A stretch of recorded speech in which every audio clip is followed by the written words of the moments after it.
Well, there we are. Here we are. Here we be. Here we is. Is that lemonade? It's LaCroix. It's it's a Spindrift. That's how bougie and middle class and boring I am. Yeah.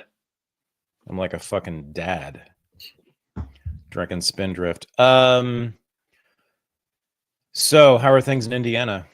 Besides being the football capital of the world? Yeah. Other than that, how are things? Yeah, that Penn State game's probably the best game so far this year. Yeah. Yeah. So the one issue I actually care about, daylight savings, has just wrecked this state. So it gets dark now at 5 p.m. Yeah. And despite having another hour of sleep, everybody is completely thrown off and tired and less professional because of it. And you attribute this to which conspiracy? Indiana wanting to be in the same time zone as New York City. I think it might be that. The nerve. Yeah. Who the hell do you think you crackers are? Yeah, so that might be it. Big weather. We got the cold front coming in. Yeah. We had our first taste of winter. Yeah, and apparently it's snowing in Florida too. Okay. The great equalizer. Yeah. Well, sounds like you live in America. Yeah, sounds like you live in the heartland. Yeah. Sounds like you live where the people live. Sounds like you are of America. You're not from the bougie coasts. You're not from where the weather's always nice. Right? Yeah. I've flown over you many times, my son. I've looked down as I've been traversing this country in 747s and 707s, and I've looked down and I've wondered, what do you want? What do these people want? And then we try to figure it out on the coasts, those of us who do this. I hope we've been serving you. Have we been serving you and your people decently over the years? The last we've heard from the coastal elites was the billboards that Gavin Newsom put up here advertising abortion tourism to California. That was great to know how you guys feel about us. So I heard about sex tourism a while ago, and now I'm hearing about abortion tourism. Are they at all connected? Yeah. They're Newsom. Well, I don't know about that. You should ask Hassan Piker about sex tourism. They might be. Yeah, abortion tourism. I mean, yeah, Newsom put up billboards after Roe got struck down and it was getting hacked out in our legislature. Hey, come to California. We'll always let you kill your kid. And really helps his presidential run hopes, right? And that's a colonial mindset that you won't find in the. This might be what you're getting at. It's a colonial mindset that exists on the coasts that you don't find in landlocked areas. We don't care what you guys think. We just want to be left alone. Who, us? Colonialists? Us? In Los Angeles and San Francisco and Brooklyn? Oh, no. We want you all to live exactly how you want to live. No, you want to... We don't want to interfere at all. We want you to decide exactly how you want to live and how you want to think, and we want to leave you to that. You want to... Because we're anti-imperialists, because we're from the Vietnam War generation. We know that imperialism is bad, except that we also kind of do want to change the way you think. Yeah, and you want to turn Minnesota into Somalia, and you want to turn Michigan into Libya. Oh, so long as they vote for us. If the Somalis start to vote Republican, fuck them. But yeah, I mean, so far so good. What are you trying to say about the American political elite, Weimer? Oh, they also want to turn Ohio into Haiti. That's also it. Yeah. Well, that might be an improvement. As a former resident of Ohio, I think I can say that. Because life in Port-au-Prince is dope. And And to think otherwise is racist. Well, yes, it's completely true, of course. The bi-coastal elite, which has also included some Chicagoans, they've allowed some University of Chicago professors like Barack Obama and others to be part of the club. But basically, if you live in, there's about 4 cities, we're going to run your shit.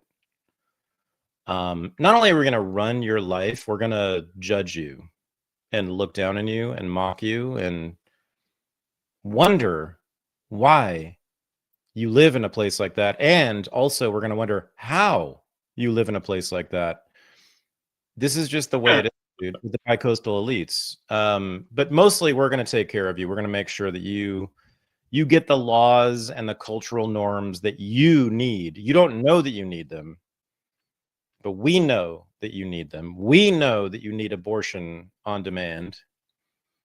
We know that you need trans programming on Netflix. We know. It's all good. And you'll get a little welfare. And you might have to serve in a foreign war. But trust me, we're going to take care of you because we always have. You're asking how I got here. I was thinking, oh yeah, my family was in Detroit, and then something happened in 1968. Oh, yeah. Wait, I didn't know this. Your family's 68 refugees? Yeah. From Detroit? Yeah. Mine too. Oh, really? Well, I had Detroit and Flint family. Yeah, my dad went to Flint Northern High School. Mm-hmm. So he was, that was in the 50s. And they left in the 60s. Mm-hmm. What are you trying to say about black people? What's the nothing? Point why got to be racist already? Wow. You didn't want to live near them? That's even though you want to drum like them?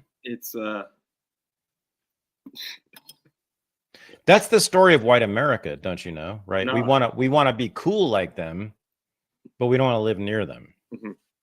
Well, one side wanted to burn down the city, and the other side wanted to be left alone, and that's what happened. Okay, good. Yeah. And as a consequence, we get the Weimers in Indiana. Yeah. What you're saying. Yeah. Okay. Yeah. Great. Okay, so let's talk about the world. Mm-hmm. And race. And black people, like really black people, like super dark black people. We got 3 African countries here: Sudan, Nigeria, and Syria. You've been what's the take on Sudan? Why should people who care about daylight savings and the new cold front care about Sudan? You should only care about it in so much as you should be asking the United States not to care about it. So just look on a map. Everybody go, if you care, go look, just Google Sudan, Google Maps. You'll see where it's located. It's on the Red Sea. The port of Sudan is on the Red Sea. It is surrounded. It borders 7 Eastern African countries, from Egypt in the north to Chad in the west. It's multiple countries all around it. So clearly, and then also Djibouti is nearby, which has military bases of, I think, 7 different countries: Russia, China, the United States, others. It's one big military base. The Red Sea, 20% of all of the world's goods goes through the Red Sea. Huge percentage of the oil supply, the energy supply to Western Europe goes through the Red Sea. It is directly across, Sudan is directly across the Red Sea from Saudi Arabia and Yemen. I think you can literally see Saudi and Yemen across the Red Sea. And every day, cargo ships and tanker ships go through there, one after the other, supplying the Middle East and Western Europe with energy and goods that it needs. So it's clearly crucial. And this is why Sudan has been, unfortunately, the target or the object of great power intrigue for decades. And so The United States has had a presence through covert operations for decades, but so has China and Russia. And the short story is that, of course, a civil war has erupted over the last 10 years or so, but it's really a proxy war, and this is what everyone needs to understand about Sudan. There's a proxy war going on, and the horrible thing, I suppose it's horrible, is that none of the great powers have made a firm decision as to who they're backing. So the Rapid Security Force, Support Force, the RSF, which is it's called the rebel group, although it comes straight out of the army. It's had backing from Russia. It's had a lot of backing from the UAE. There's a whole lot of gold smuggling going on. Sudan has gold and oil, and much of the gold in Sudan has been smuggled illegally over the last 10 to 20 years into the UAE. That's a big relationship that's important. And this is why the UAE has been on the side of the RSF.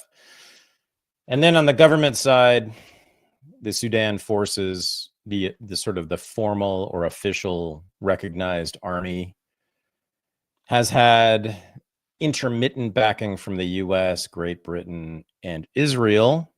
It's all a mess. The point is that none of these powers have a clear indication of who's going to win.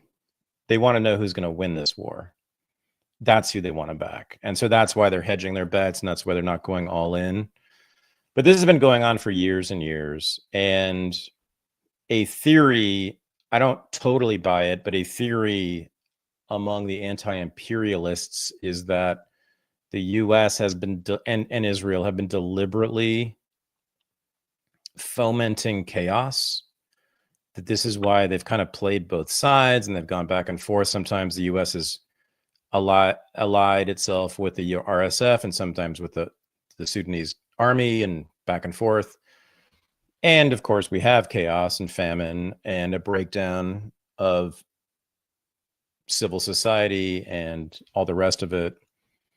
I've seen videos of life in Sudan recently. It's bottom 5, I think, in the world in terms of poverty, crime, general human misery. That most children under the age of 20 are addicted to drugs. They live in cities. They are basically homeless. They do drugs. They take drugs all day long, to the point where their faces are deformed. They die before they're 25, or they are conscripted into some militia, some army. Yeah, it's hell. It's hell. It's the worst place on earth to be. But that is largely caused by imperialism, by the meddling, by the direct interventions of especially the United States, but all the great powers over the last 30 years. Warlords get armed massively, and then they go out and commit all sorts of atrocities, and they take over chunks of the country. And then another warlord gets funding from the US and the CIA and MI6, and the Wagner group comes in, and civil wars between all these groups. And of course, what do you have? You have chaos and anarchy and violence and famine and destruction, while the superpowers, mostly the US, are waiting to see who's going to win. And then when they see who's going to win, they'll swoop in, establish a government around that force, and make sure that they are pro-American, so that we have a permanent base right there on the Red Sea, where, as I said, a major portion of the world's goods and energy travels through every single day. It's a big deal if you're in the State Department or the CIA, or for that matter, if you're in the Ministry of Defense in Russia or in China. You got to control that thing. The Red Sea, the Suez Canal, that whole lane, that trade lane, that shipping lane, has been crucial since the 1940s when they discovered oil there. So if you control that area, and this is why the US gives so much foreign aid to Egypt and Israel, right, which flank the Suez Canal. If you control that piece of the world, you control the world's economy. And if you control the world's economy, you basically control the world. So that's why every major power has a base in Djibouti, which is right next door to Sudan. And that's why we have this horrific proxy civil war going on in Sudan itself, which is simply yet another scramble for Africa, scramble for world dominance because of, unfortunately, Sudan's position strategically where it is. It's just horrific. It's just, the latest example of the depredations of imperialism, not just by the US, mostly by the US, but stay in your damn countries, leave people alone. It's awful. So am I reading this right? The RSF is that the side that the US is pulling for alongside Egypt and UAE? Yeah, but not full-throated. I mean, it's, yeah, sure. I mean, as of now, yes, the CIA and the State Department are aligned with the government, the Sudanese, not the RSF, sorry, with the Sudanese government. But as I said, that could shift in a moment. Both factions come out of the Sudanese army. There is no major ideological difference between the two. I'm not even sure there's any ideological difference. It's basically a power struggle. And so again, all the major foreign powers are waiting to see who will win, so they know who to back. Okay. I'm looking at the peace truce, the proposed peace treaty for the November 6th. It looks like the RSF signed on to it. The U.S. proposed it, and the SAF is rejecting it, demanding complete disarmament of the RSF. And I don't know, trying to spin this optimistically, this could be war number 9 that Trump stops if this gets brought to his radar. So some hope there. Oh, it's not ending now. I mean, no matter what happens, it's not going to end now. It's like Gaza. Yeah. I mean, yeah, it's been going on. Yeah. If Jesus and Allah came down today and, signed a deal about Gaza and Sudan, those conflicts would not end. They can't be resolved as of now. The contradictions between the two sides are too intense. Certainly in Gaza, that's not ending until Israel becomes a democratic state. So, yeah. Or, they mass evacuate, which I doubt is going to happen. But yeah, we're going to have war, of course, as long as Israel is an ethno-state. An exclusive apartheid Jewish ethno-state. There's going to be war until that's no longer the case. And Sudan, there's a lot of gold and a lot of oil in Sudan. Kind of all you need to know. And it's on the Red Sea. So really, that's all you need to know. That explains why so many people have died and starved to death, why so many children have been conscripted into militias and armies over the last few decades. It's quite that simple. And it's horrific. I mean, these people live as poorly as anybody on earth. And now we are doing all sorts of things to make sure there's a civil war and the bad kind of anarchy until there is a winner. And then we will take the side of that winner in hopes of controlling that country so that we can control that strategic part of the world.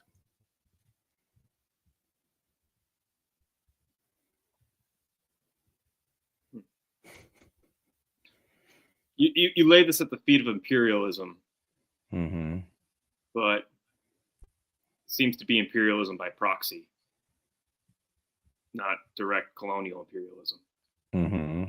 Seems like the West has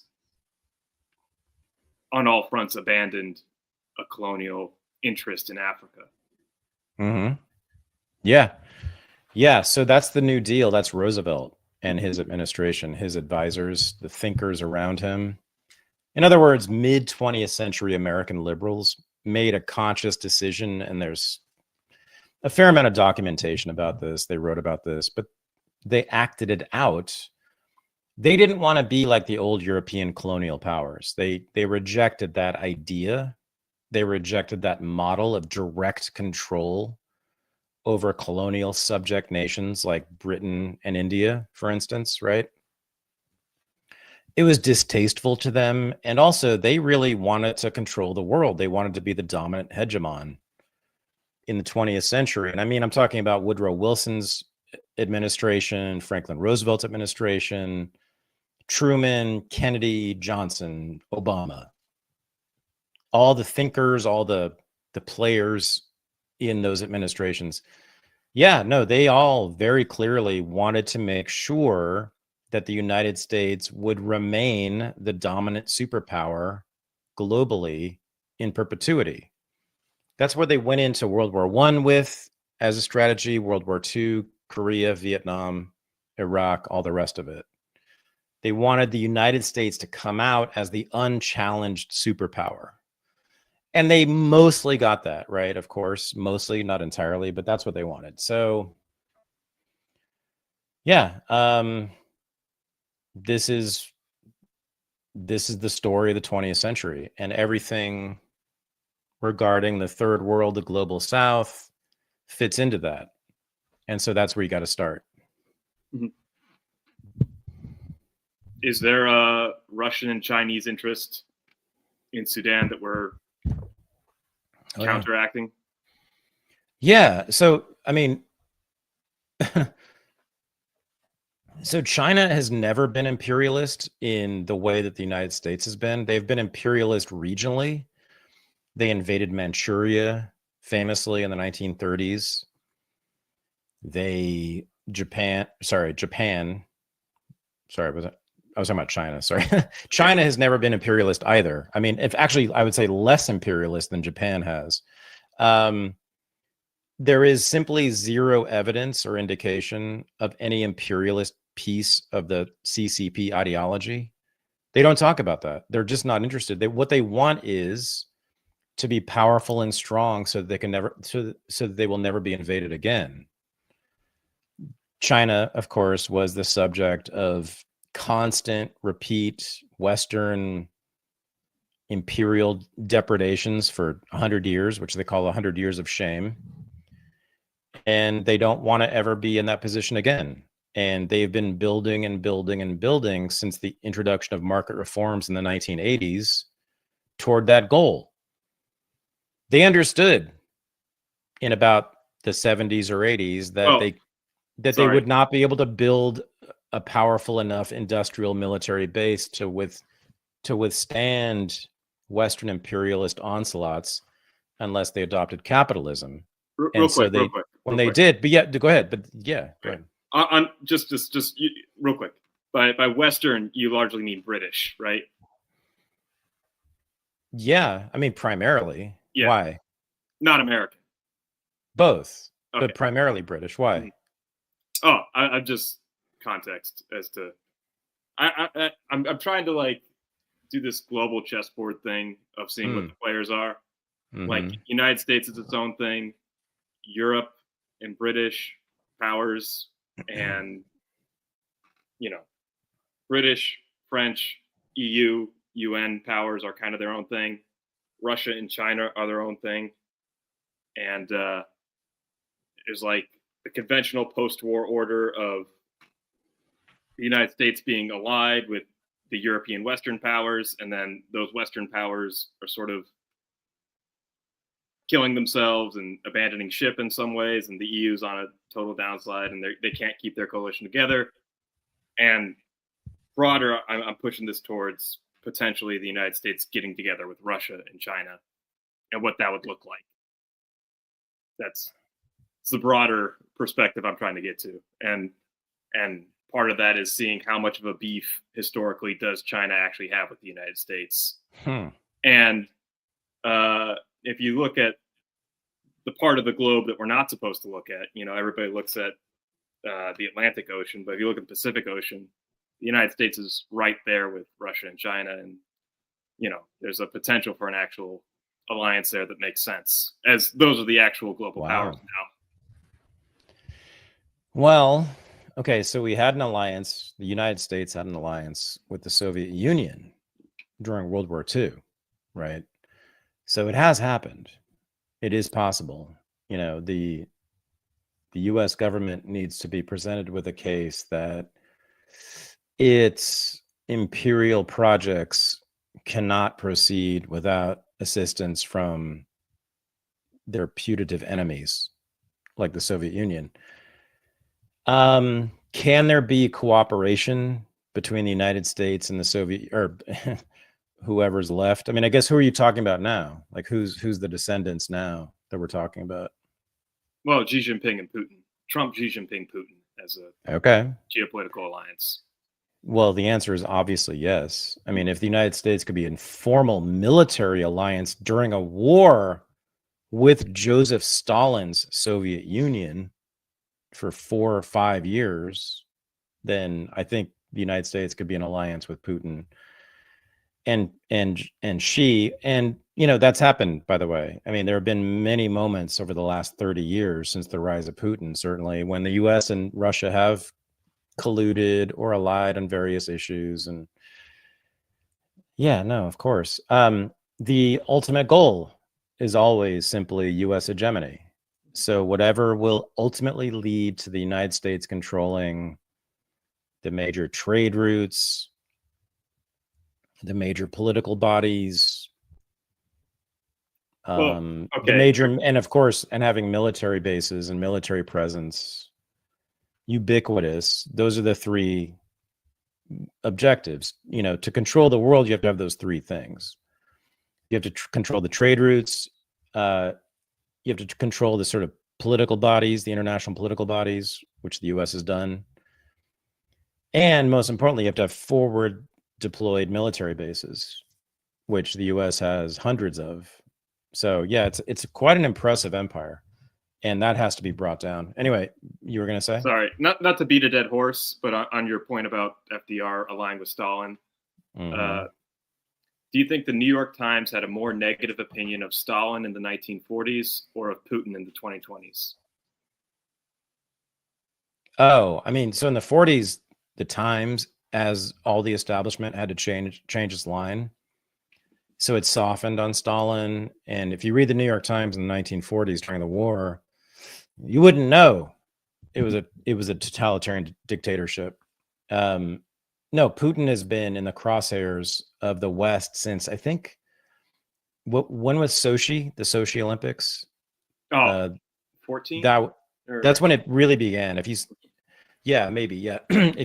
can look at it, that's when the anti-Putin campaign in the Western media really began. And it began around his alleged homophobia, which I'm sure he is gay, anti-gay, but it's all hyped. Remember, I don't know if you're old enough, you can remember this. The beginning of the anti-Putin campaign was around the Sochi Olympics, and Pussy Riot contributed, but it was all around his gay stuff, feminine stuff.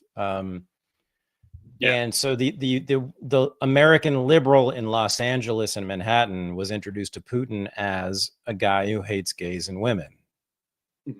They're never going to study Russian foreign relations. They're never going to really get to the bottom of what the Chechnya war was, right?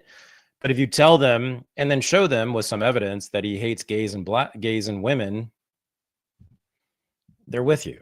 And that's exactly what happened about 10 to 15 years ago. And so ever since then, whenever the foreign policy establishment wants to pull the strings and provoke Putin, provoke Russia, send massive weapons to Russia's enemies, they just tell the liberals in the United States, in Los Angeles and New York, oh, this is the guy who hates gays and women. Remember him? And so they sign on, they vote for it. They cheer it. They make movies about how terrible Putin is, starring Jude Law. It's called The Wizard of the Kremlin. It's coming out, I think, next month. And all the rest of it. Yeah. There's your answer. So, yeah. There's more to overcome here, is what I'm saying. Is that then what? What do you mean? Well, the New York Times aligned with Stalin in the 40s is because. Oh yeah. Yeah, and the elite press sort of has a consensus about things that like actually determines how people think and feel about these things generally. Mm-hmm. And yeah.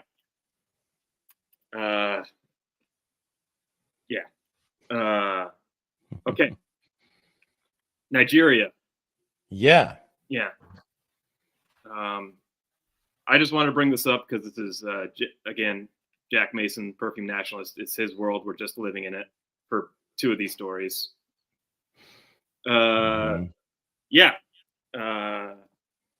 The Boko Haram and a lot of the more militant Islamic groups in the north are persecuting the Christian minorities as they had for decades. And the Trump administration chimed in on it. They are withholding aid from Nigeria. And Trump called it a genocide against Christians. And it's an interesting move when you have anti-war voices and MAGA voices like Tucker talking about how our foreign policy should be at the defense of Christians. So you might have another angle to enter other parts of the world if you see a persecuted Christian minority, something to keep track of. But Nicki Minaj posted in favor of this. And ever since then, for the past 2 weeks, we've had Nicki Minaj reposting on TikTok edits from the White House team of the White House bragging about all their accomplishments set to Nicki Minaj's music. So Randian, American patriot, super visionary artist of the 2010s is Nicki Minaj. This is Jack Mason's world. Trump, Nicki Minaj. That's where we're at. Oh, and real quick, you muted yourself. But yeah, Erik Prince of Blackwater was also talking about on Twitter that, hey, whenever you need me, Nicki Minaj or Donald Trump, just give me the money and I'm ready to go. So. Okay. So this is this Christian nationalist thing. Yeah. Right.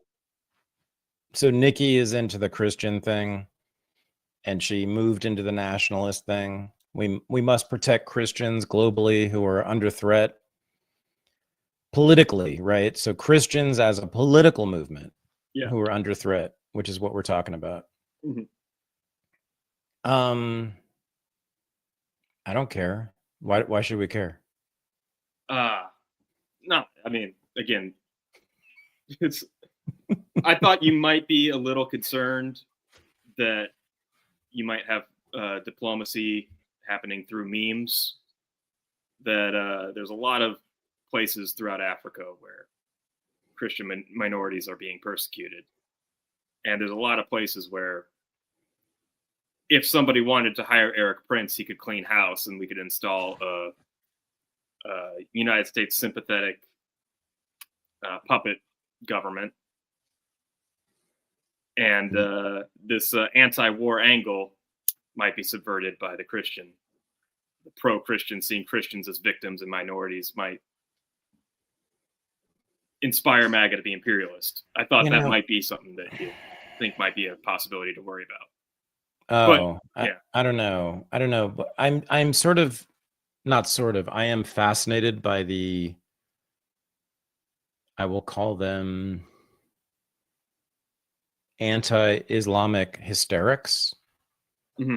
The people in America, I could, you could argue that there is a case in Europe. There has been massive immigration from Islamic countries into Europe that has changed Europe, but not here. Well, our greatest city was just colonized. Our greatest city was just colonized by Ugandans. So. Oh yeah, sure. Yeah, New York is now Ugandan. It's a That's what I saw. fantasy.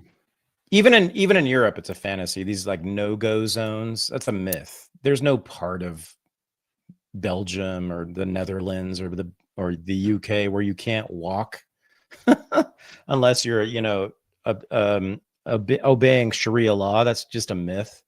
But in the United States, come on now, it's just a total fantasy. And Well, so, okay. what do you mean? Well, where is this a problem? Literally everybody I know literally everybody from the entire political spectrum I know who's visited London is just like floored when they come back within the last 5 years to the demographic change. It's very brown, but other than that, what do they have to say about it? Well, I mean, it's not London anymore. It's not British. It's because it's brown. Yeah, because people who aren't British aren't in London. It's okay. Can you buy tea there? Sure, but can you go to a pub? Some, not as many, but can you go watch a football game? It's different. Yes. Guess why? Because the Pakistanis fucking love football and pints and all the rest of it. Mm-hmm. Just like American immigrants love the NFL and Coors and Netflix, just like all of us. It's like, what do you... All right.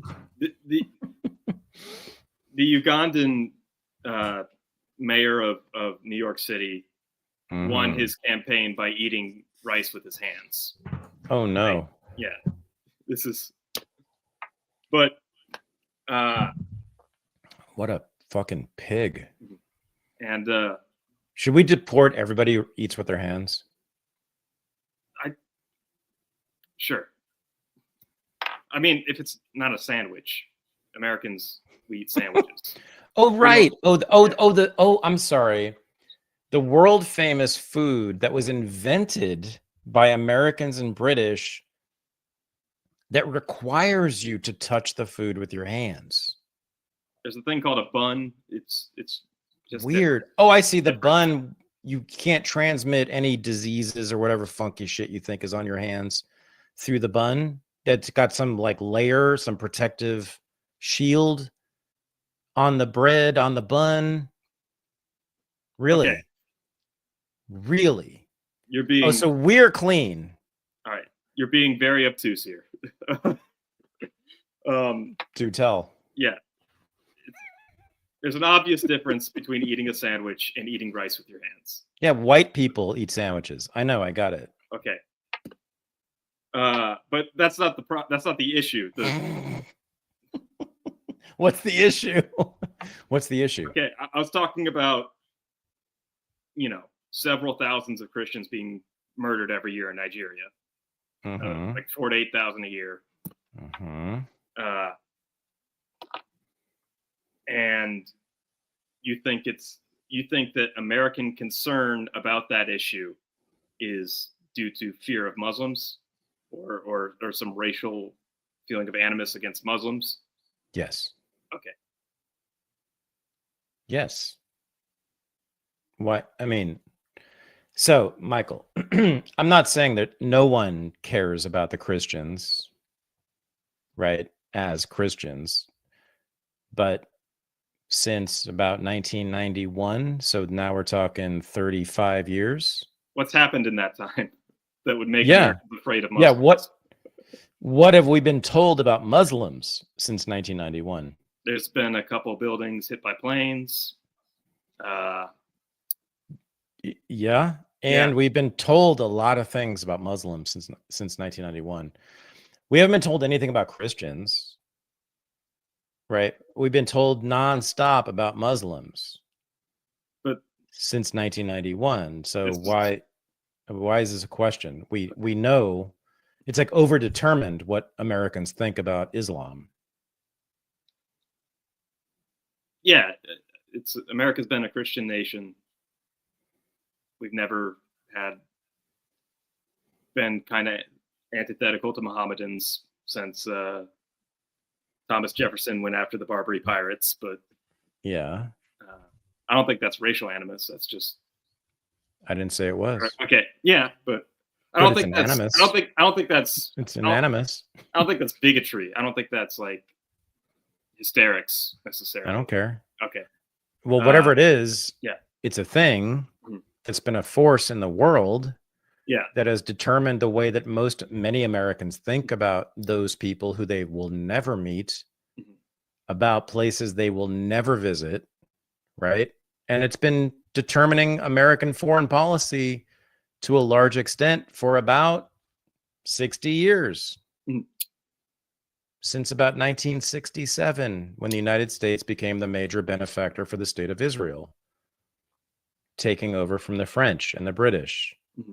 Since 1967, the United States, as we all know, has floated Israel through annual multi-billion-dollar loans, gifts, massive defense subsidies, and most importantly, the immense military and intelligence umbrella we have put around Israel since 1967. We basically shoot and kill anybody who threatens Israel.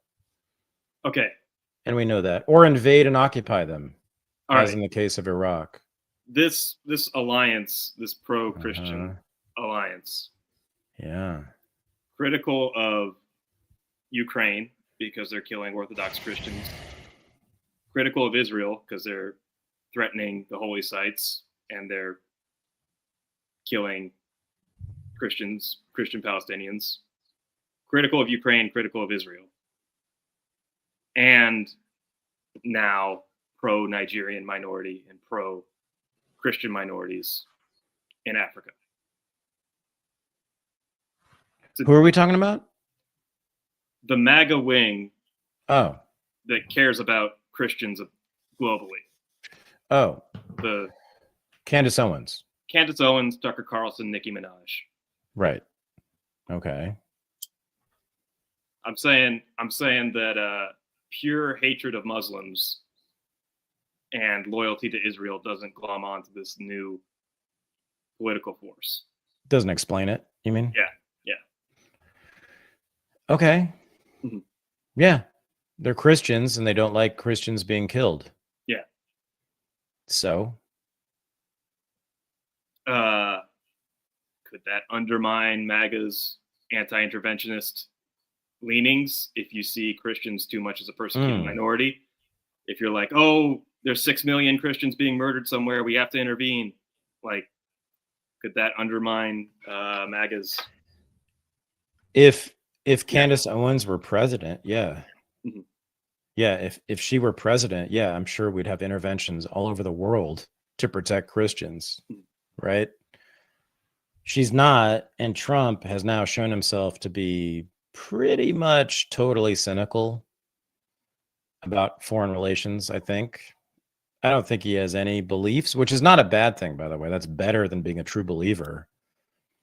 I'd rather have Donald Trump than Dean Acheson, who was in his bones committed to the idea of Pax Americana, of the United States ruling the world. But, that is who Trump is. And so I don't see any kind of guiding ideology, and certainly no sort of altruistic ideology guiding his foreign policy. Do you? No, but if Rubio is president, I could see this being the Rubio wing. Or just depends on where MAGA's going and who he has to answer to. Yeah. And he could do something to win cheap points from his base if this rhetoric continues. Syria. Donald Trump has abandoned all of America. We're all going to die because Jesus Christ. The Al-Qaeda president is being recognized and Trump's being chummy with him. Yeah, so Jelani, we all know this. He was not just a member of Al-Qaeda, he was a leader in Al-Qaeda, and then was engineered by Turkey, the US, and Israel into becoming the leader of the Syrian government. And it's funny, Israel takes credit for this a lot now. People may have noticed in the last few months that Israel spokesmen will often talk about the achievements of Israel, and they always talk about the pager attack, right, in Lebanon. But in Iran, they'll say we set back the Iranian nuclear program, we destroyed Hezbollah, and we we took down the Assad regime. True, you did, and you replaced him with this guy who comes straight out of Al-Qaeda, who also has butchered his own opponents in Syria in recent months. It is it is bizarre and difficult to understand why Israel would do this, because long term, it doesn't make sense for a Jewish state. This guy is not a Zionist. He's not pro-Jewish. He's not a philo-Semite. But what they want is destabilization and chaos, right? So that they can simply exert their power more readily in places like Syria. And so Jolani, this guy, it's amazing. The US and Israel have resurrected him as this Western reformer. And so he visited the White House with Trump to get his official blessing, his seal of approval, so that he can be media savvy, media approved. I mean, it's not going to last. That's the thing. I mean, the Jolani regime, if it lasts more than a year, I'll be shocked. But Israel has no chance. The thing about Zionism, right, is that it is committed to an eternal war. Like, it understands that the people in the Middle East will never accept an exclusive Jewish ethno-state there, right? It knows that. Herzl, Jabotinsky, Ben Gurion, all of them said this. They said, the Arabs are going to resist us. They're going to fight us. They're going to constantly fight us. They're not going to accept a Jewish ethno-state colony in Palestine. And so here we are. We're in 2025, 118 years since the Balfour Declaration, which launched all of this. And yeah, they're still fighting. They're still not accepting a Jewish ethno-state in Palestine. That's right. The Arabs who live there are still not accepting their exclusion from that land, their relegation to a secondary status, their denial of all of the legal and civil and human rights that everybody else has in the West. I could go on, but that's the story. Because the Jews, meaning the Zionist Jews, were willing to be the front edge of the Western Empire in the 1940s. And they basically they accepted that role. And so the British and the Americans and the French said, okay, go ahead. We'll have you guys as the tip of the spear of our spear, the tip of our spear in the Middle East, which is where all the oil is, we just found out. In the 1930s, the oil was discovered basically in the Middle East. Is it any surprise or wonder that Israel became the West's most important ally in the 1940s? No, of course not. And that's been the story ever since. So you're giving the al-Ahmad, you're giving this guy less than 1 year. Who? The Syrian president. Oh, Jolani. Yeah. I mean, come on. Yeah, I mean, it's, of course. Yeah, I mean, it would be shocking if he lasted longer than that. If he does, it's because of simply some sort of plan or conspiracy between the US and Israel to keep him in power. But I mean, first of all, Syria doesn't exist as a political entity, as far as I can tell. It's bombed to shit. There's no civil society. And then also the history, of course, of Syria and Israel and the region. And Syria-Israel relations. I don't see how on earth, and then his own history of coming straight out of Islamic resistance movements. Of course, it's not going to last. It's going to be chaos and conflict, and I would be surprised if he survives more than a year or two. Sure. Sure. Real quick. We are living in Jack's world again, and Trump doused him with victory cologne. And that's how diplomacy is done, through scent now. And joked about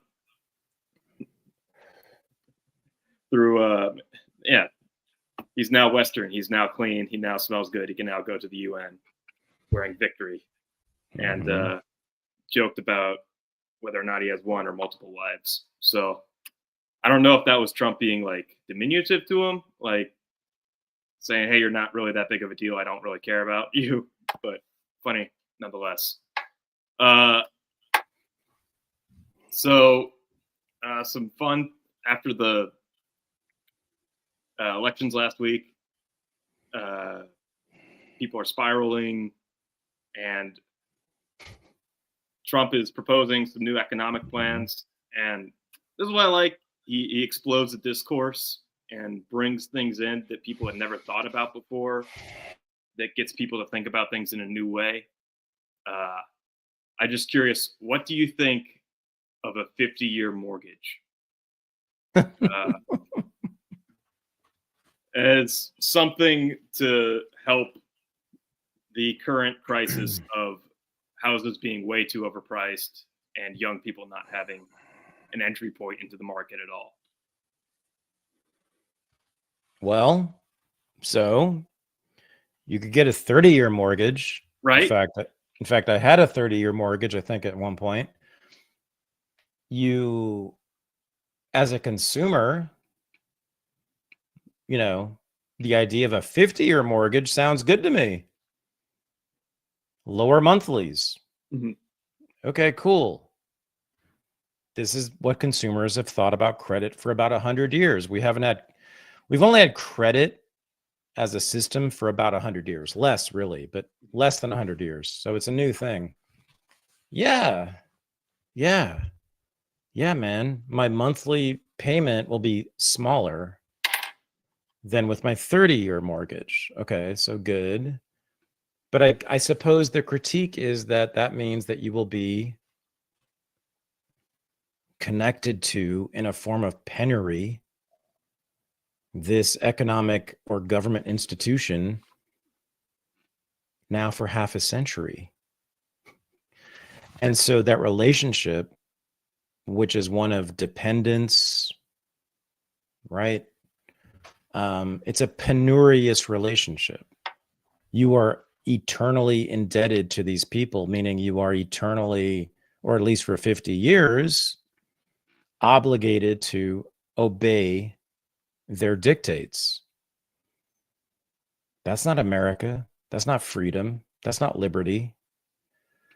So if it stretches out to half a century, yeah, your monthlies will be smaller, but you're also going to be in this master-slave relationship with Bank of America for 50 fucking years, which is going to be most of your life, unless you are some sort of superhuman who lives more than 100 years, right? So we're talking about the colonization of most of human life by financial institutions. That's what that sounds like to me. But, smaller monthly payments. That's cool. You get your foot in the door. And the thing is, like, less than 5% of 30-year mortgages are actually paid out in their full term. Like, people go to 30 years and pay the whole thing. What usually happens is somebody, the price of your house depreciates, you sell the house and you go somewhere else. That's kind of been the American way for the last 50 years or so with this. It seems like this guy who made his fortune by going into debt to buy real estate knows something about going into debt to buy real estate more than anything else. And it could be a potential way for younger people to start getting equity and start getting some rentals that get them some cash flow. Okay. Yeah, get your foot in the door. A lot of people were chimping out about this and saying, yeah, it's usury and slavery, and he's selling us out to the banks, and he hates America. But also, baby boomers still exist, and they still vote. And if you collapse housing prices to solve the housing crisis, you're going to have a lot of upset boomers, and you're never going to win an election ever again, at least for the next 20 years. So, yeah, there's multiple constituents you have to worry about here, even though this is a pending crisis, and this is the world we live in. And we already have 30-year mortgages, so what's a 50-year mortgage? Well, it's 20 more years. I don't know if you know the difference. Yeah. Between 30 and 50, do you know? Oh, and then inflation, it's basically a hedge against inflation. If you're if your interest rate is lower than the increase in inflation, you're making it out on top as well. And if you stop renting, that can get you out of that loop. And so that's the alternative. Also, if you bought a house 50 years ago on a 50-year mortgage, the way property values have increased, you would have made a ton of money off of the house, regardless if you bought anything. So just another way of looking at it. What do you think about a $2,000 tariff rebate? I mean, money. Yeah.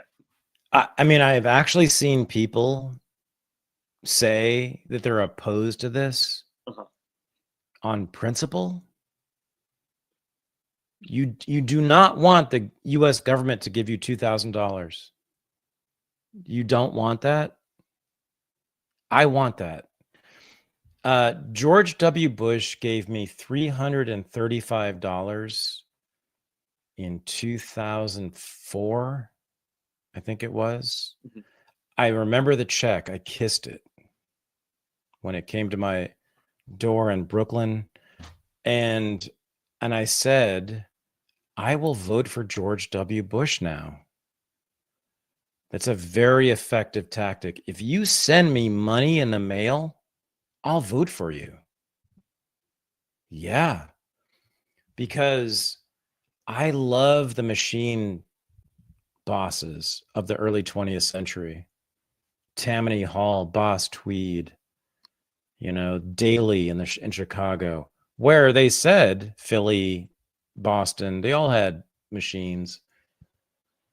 If you give us money, we'll give you services.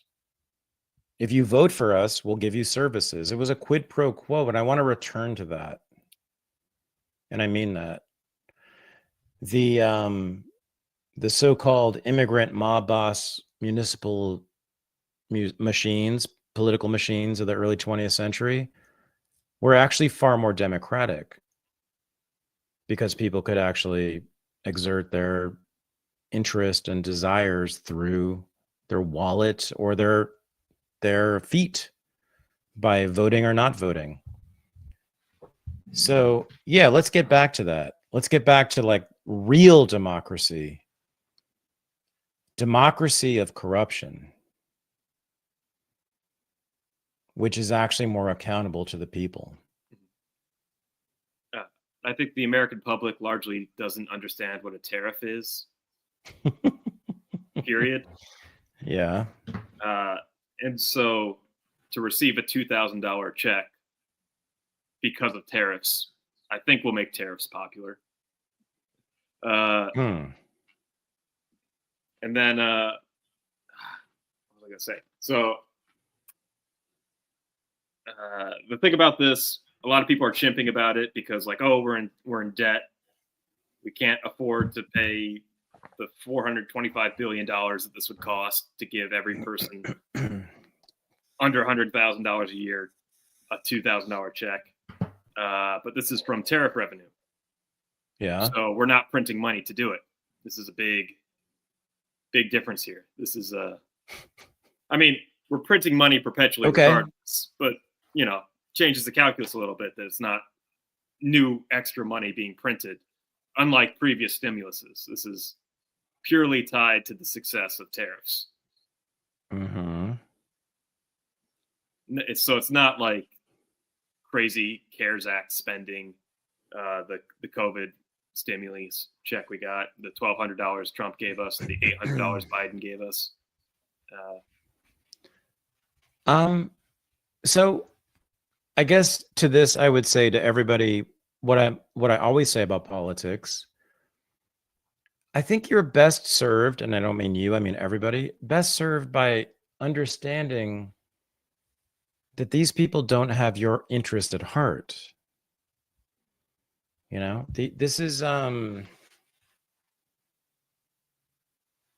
assume that politicians, even political intellectuals, share your interests and desires and needs is ridiculous. People do that, though. They actually assume that Donald Trump or Barack Obama or whoever's in office, actually their interests are somehow aligned with yours. No, they're not. They never have been. They never can be. So evaluate these people according to your own self-interest and forget about America, forget about whatever you're told to care about. Care about yourself. Tariffs are a disaster for you. Not if you get $2,000. That's not the tariffs. That's Trump politically correcting his mistake about tariffs, right? It's trying to get me to like tariffs. That's what the $2,000 is. It's a bribe. It's a bribe to get us to like tariffs. Which are destroying our lives, which they do, because they raise prices. I would have been open to that before they were actually implemented, and I've seen how much of a massive success they've been and how they've been a success, really? Yeah. Dude, he's been using them as negotiating chips to end wars, to bring manufacturing back. Yeah. What? And we've got all this. I don't like the government having a ton of revenue, but the government's got a ton of revenue now. Do you know what it costs to buy hamburger at Safeway? Yeah, there's a beef problem because we don't have enough domestic beef because there's a screwworm. And gas is still $6 a gallon in California. You're in California. So that's your problem with Gavin Newsom. No, but in America, it's like no, but inflation has not has gotten better, It's gotten way better. The October numbers are just out, and the problem is, if inflation decreases, that doesn't mean that eggs are down 85%. Gas is way down. Yeah. Okay. And there's an actual. And that's because of tariffs? No, not eggs. Of course not. Gas, but tariffs are retarded. You know that, right? You know that tariffs. I would have been open to that before they were actually implemented and they actually worked. What? You think they worked? I was an ideological libertarian before Trump implemented the tariffs. And then when Trump got in office, I'm like, oh, this is something new. This is something out of ideology. Let's see how it plays out. And now that it's played out and it works. What do you think the data is? Why do you think this has been successful?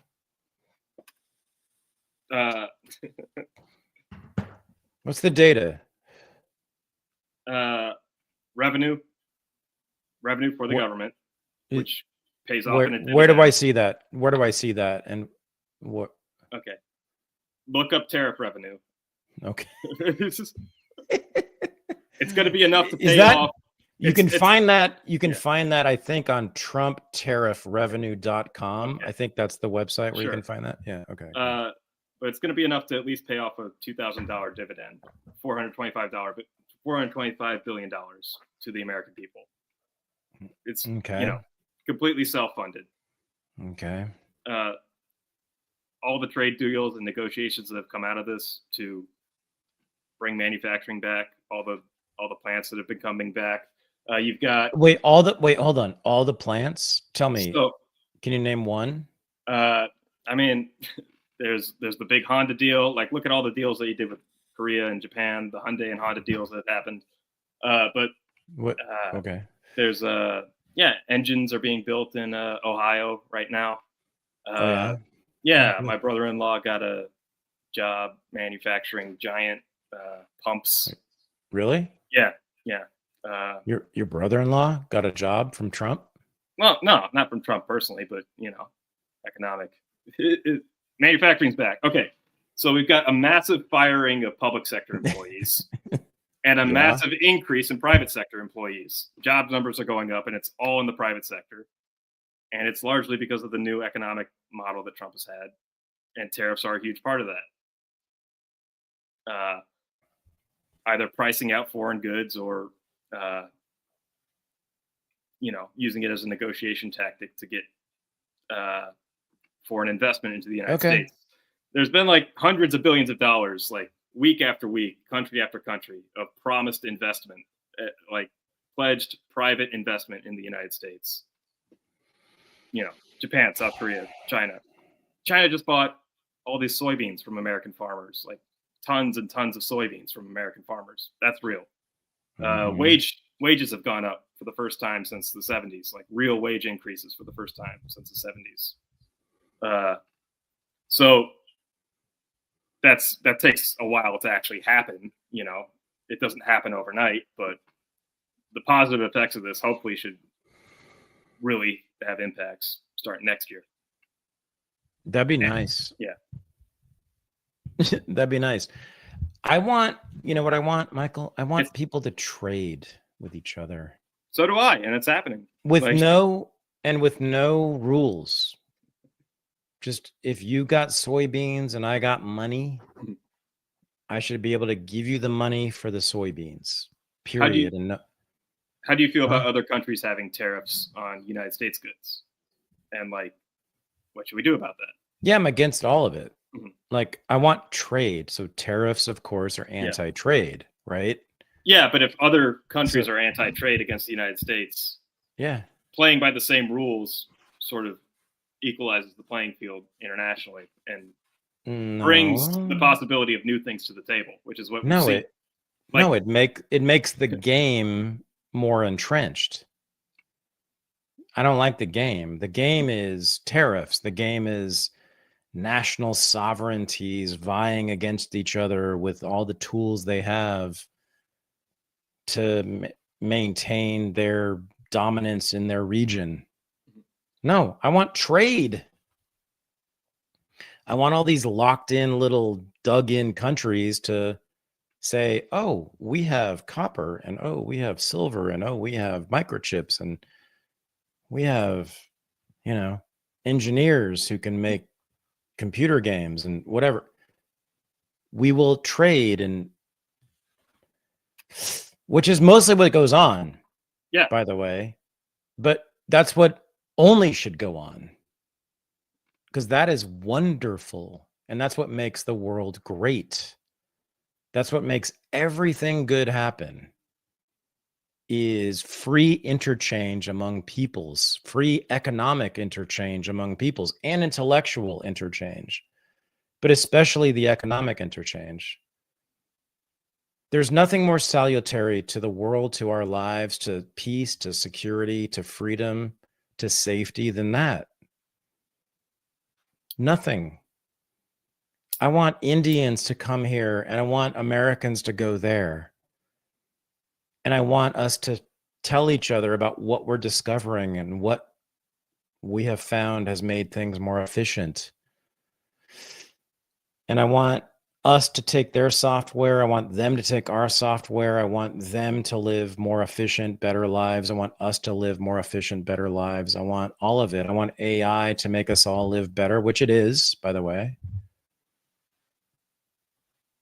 And I don't understand AI, which was created by a bunch of American and Indian men, right? That's who created the AI. That's who's in Silicon Valley.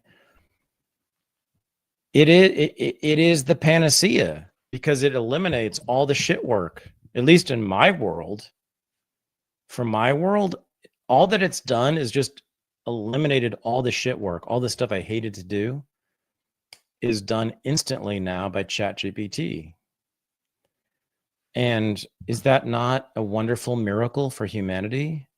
And should not Sam Altman be celebrated for that?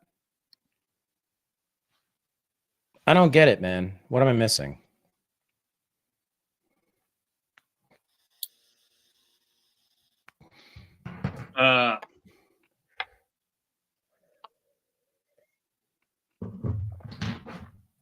That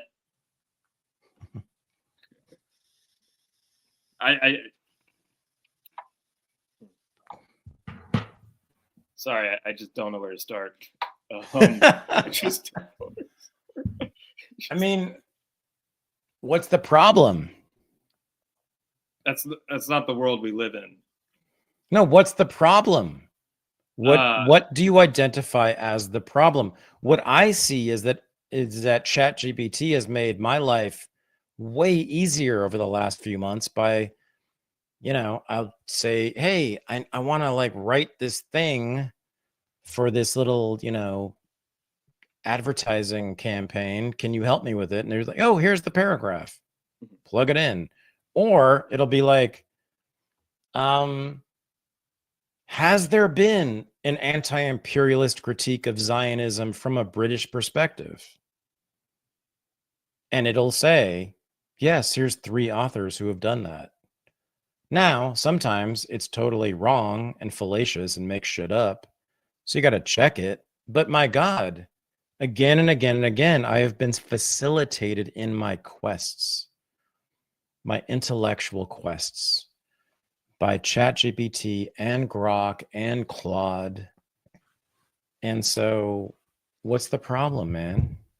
I'm not anti-AI. I was pro tariffs for making for making global trade more equitable and more advantageous to the United States. Oh. Yeah. I mean, in episodes past, I've talked about concerns about AI and the modern. Okay. Yeah.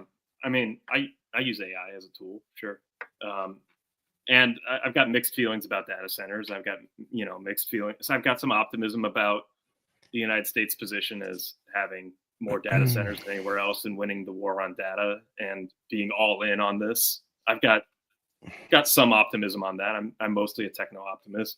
I'm not really a doomer because the doomers like Musk have now just completely doubled down on it.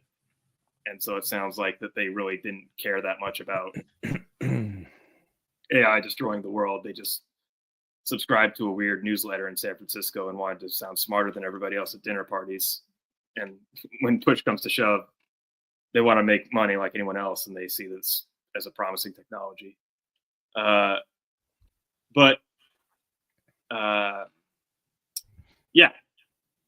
I think, yeah. But to go to tariffs, I just think that they. So wait, you were not. Oh, sorry. Yeah. So you were not. I'm not a Luddite. No. That was not a critique of AI. It was a critique of tariffs. You think tariffs make AI impossible? No, I think we're losing our way. Okay. It could be my problem here, but like, can we hundreds of billions of dollars of revenue, hundreds of billions of dollars of investment. Yeah. Yeah. For what? For manufacturing in the United States. Oh, okay. Yes. And for buying things produced by Americans, for buying, like the last thing was soybeans from China. Yeah. Right. Okay. And doesn't that serve Americans' interest? Oh. Yeah. So like, especially if it pays off by a direct $2,000 dividend, which way offsets any downsides that American consumers might feel from this policy. Okay, so nationalist economics generally. Yeah. As a general proposition, right? As opposed to globalist economics. Yeah, to like orient your economic policy as a nation state. Yeah. Around national interest rather than global interest. Yes? Yes. what serves my citizens versus what serves my free trade ideology. Yeah. Right. Okay.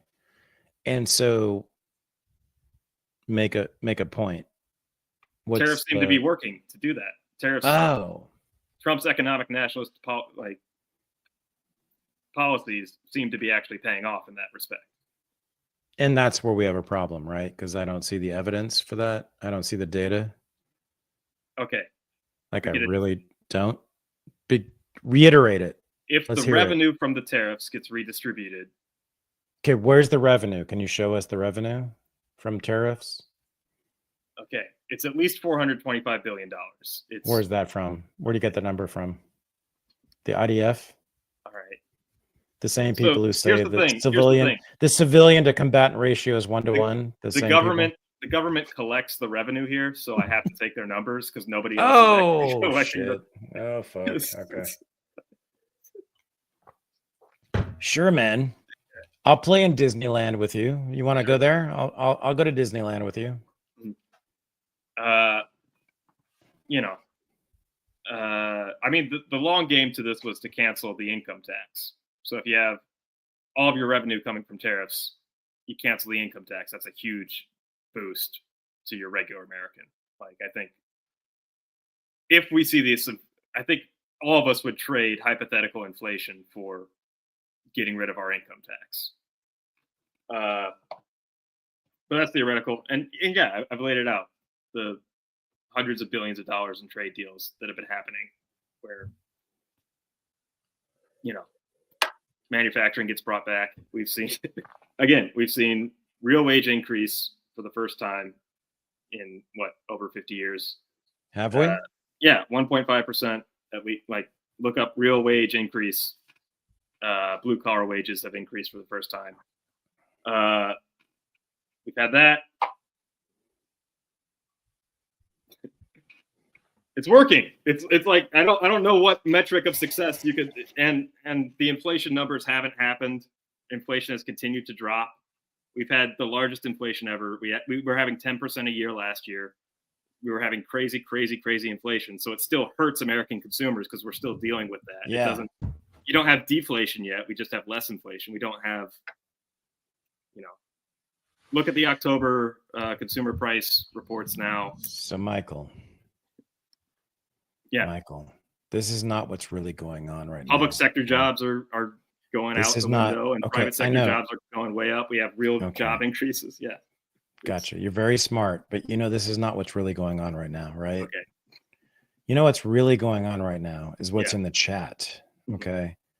It's what's in the minds of our subscribers and our fans. Okay. And what they're saying is that you and I are in trouble. Yeah. I care about America. You care about Israel. So I don't. It's like it might be deeper. It might be deeper. It's been a few weeks now. Okay, it's years. Not just now. Oh well. Okay, sure. Yeah. No, our fans, many fans of ours, have said, "Are you guys okay? Yeah. Is this gonna be? Are you guys okay? You seem to be conflicting a lot, disagreeing a lot, and and I think that's true. Can I put this in music terms? Yeah, of course. I've been listening to a lot of Metallica recently, and yes, the shift from "And Justice for All" to the Black Album. So "And Justice for All" is their loudest, thrashiest, most progressive, craziest album, and the Black Album is like sold 18 million records. They're poppiest. Like, it gets played at stadiums everywhere all the time. It's them selling out and going mainstream. Yep.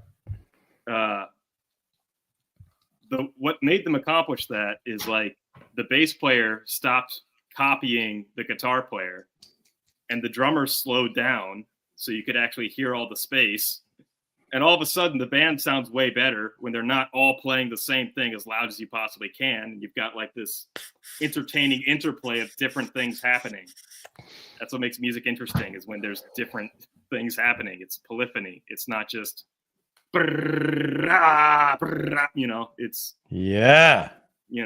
we've got different wavelengths. We've got a bass player and a guitar player playing, different things. Poly is the Yeah. word. Polyphony. Polyphony is the real word. Yeah, man. Multiple voices. Yeah. I think people I think your audience is curious. I think your audience like wants to think, and like oftentimes I say things that, you know, I do a line of questioning to try to examine things. There's a thing called the Socratic method, where you challenge ideas by asking questions about them. That's like the whole academic venture, right? That's the whole project. No, listen, man. Hey, everybody, we're gonna have a vote. Are we gonna fire Michael Weimer from Unregistered and Unreported? Put it in the chat right now. I want to know. If we get a majority, I'm fucking firing his ass. I'll never talk to him again. Go. Are we firing Michael Weimer? Are we getting rid of this fucker from Indiana right now? Do it. Uh-oh. So far, it's one in your favor. Thomas, I'm not a member of TPUSA, but whenever I see a member of TPUSA, I'm humbled at how...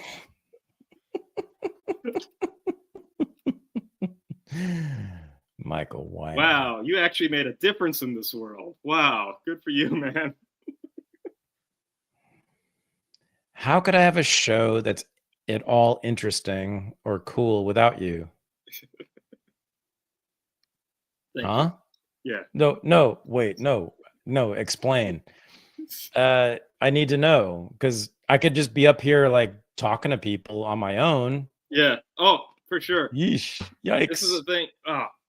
No thanks. Okay. What? Yeah. Go. Well, you could go the streamer route. You could go the full streamer route. Oh, I could play a video game while I'm talking about politics. That cool thing. Yeah. And you know what? Women love that, which is why I'm considering it. I've heard so many women say they just masturbate constantly to men who play video games while talking about politics. They just cannot get enough of that. And when I heard that from legions of women, it's amazing. It's like a whole thing among them. They just love watching men playing video games while masturbating. That's where I'm going. I'm going to do we're going to stream now. Mm-hmm. So Thad, I'm going to be the first 60-year-old streamer. Is that cool? Just pop on League of Legends and go for 4.5 hours. That's word, the thing. Man. So look, I mean, I'm not to convince you to do this, but like this has happened the past few weeks, is that we get way higher viewership in this last hour and a half here. And yeah, the longer you're on, the more it pushes your thing out there and the more people stay on. So, you know, if you were to stream for 4.5 hours, every day we'd have a much bigger audience, you know. Oh, fuck. I'm doing that tomorrow, guys. Streaming. What's the platform? Where's Twitch?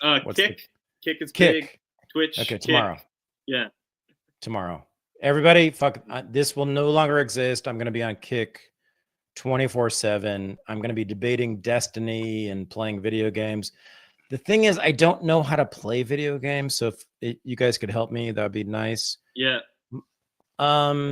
Michael, I'm so fucking done with this shit. I'm going to go party at the after show. Yeah. I will say, though, my primary job has been for 3.5 years to come here, turn on the cameras, and have the Thaddeus Russell show. Like, that's what this is about. It's just having it happen. So yeah. That's my nigga. That I hope no one hears that. Okay. All right, listen, everybody. We're gonna go to the after show, Michael. And what we do there, we do just incredibly hardcore drugs.